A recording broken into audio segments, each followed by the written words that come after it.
गरुड़ पुराण प्रमुख हिंदू धर्म ग्रंथों में से एक है।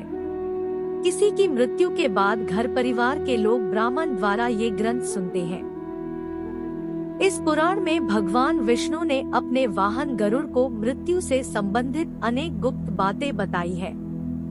मृत्यु के बाद जीवात्मा यमलोक तक किस प्रकार जाती है, इसका विस्तृत वर्णन गरुड़ पुराण में बताया गया है।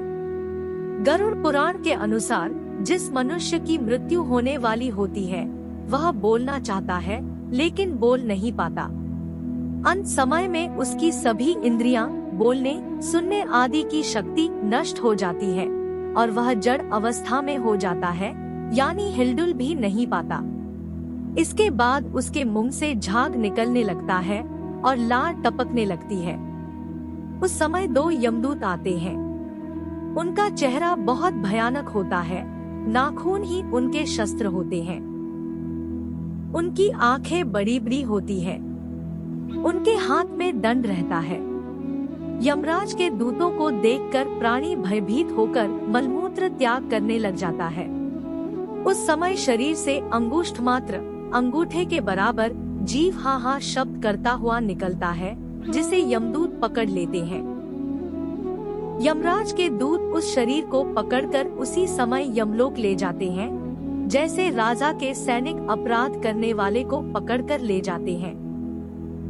उस पापी जीवात्मा को रास्ते में थकने पर भी यमराज के दूत डराते हैं और उसे नरक में मिलने वाले दुखों के बारे में बार बार बताते हैं।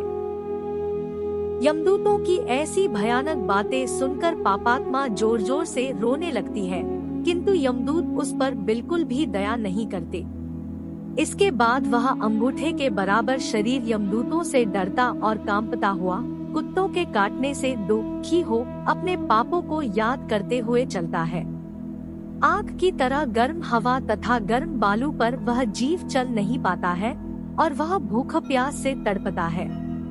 तब यमदूत उसकी पीठ पर चाबुक मारते हुए उसे आगे ले जाते हैं। वह जीव जगह जगह गिरता है और बेहोश हो जाता है, फिर उठकर चलने लगता है। इस प्रकार यमदूत जीवात्मा को अंधकार वाले रास्ते से यमलोक ले जाते हैं। गरुड़ पुराण के अनुसार यमलोक 99,000 योजन वैदिक काल की लंबाई मापने की इकाई है।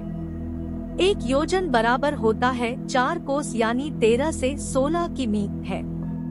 वहाँ यमदूत पापी जीव को थोड़ी ही देर में ले जाते हैं। इसके बाद यमदूत उसे सजा देते हैं। इसके बाद वह जीवात्मा यमराज की आज्ञा से यमदूतों के साथ फिर से अपने घर आती है। घर आकर वह जीवात्मा अपने शरीर में पुनः प्रवेश करने की इच्छा करती है, परंतु यमदूत के बंधन से वह मुक्त नहीं हो पाती और भूख प्यास के कारण रोती है। पुत्र आदि जो पिंड और अंत समय में दान करते हैं, उससे भी प्राणी को तृप्ति नहीं होती, क्योंकि पापी लोग को दान श्रद्धांजलि द्वारा तृप्ति नहीं मिलती। इस प्रकार भूख प्यास से युक्त होकर वह जीव यमलोक जाता है। इसके बाद पापात्मा के पुत्र आदि परिजन यदि पिंडदान नहीं देते हैं तो वह प्रेत रूप हो जाती है और लंबे समय तक सुनसान जंगल में रहती है।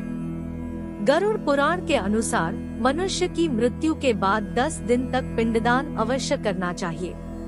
उस पिंडदान के प्रतिदिन 4 भाग हो जाते हैं। उसमें 2 भाग तो पंचमहाभूत देह को पुष्टि देने वाले होते हैं, तीसरा भाग यमदूत का होता है तथा चौथा भाग प्रेत आत्मा खाता है। 9वें दिन पिंडदान करने से प्रेत आत्मा का शरीर बनता है। 10वें दिन पिंडदान देने से उस शरीर को चलने की शक्ति प्राप्त होती है। शव को जलाने के बाद पिंड से अंगूठे के बराबर का शरीर उत्पन्न होता है। वही यमलोक के मार्ग में शुभ फल को भोगता है। पहले दिन पिंडदान से मूर्धा सिर, दूसरे दिन से गर्दन और कंधे, तीसरे दिन से हृदय, चौथे दिन के पिंड से पीठ, 5वें दिन से नाभि, छठे और 7वें दिन से कमर और नीचे का भाग, 8वें दिन से पैर, 9वें और 10वें दिन से भूख प्यास आदि उत्पन्न होती है।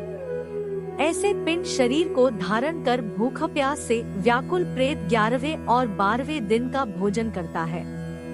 यमदूतों द्वारा 13वें दिन प्रेत आत्मा को बंदर की तरह पकड़ लिया जाता है। इसके बाद वह प्रेत भूख प्यास से तड़पता हुआ यमलोक अकेला ही जाता है।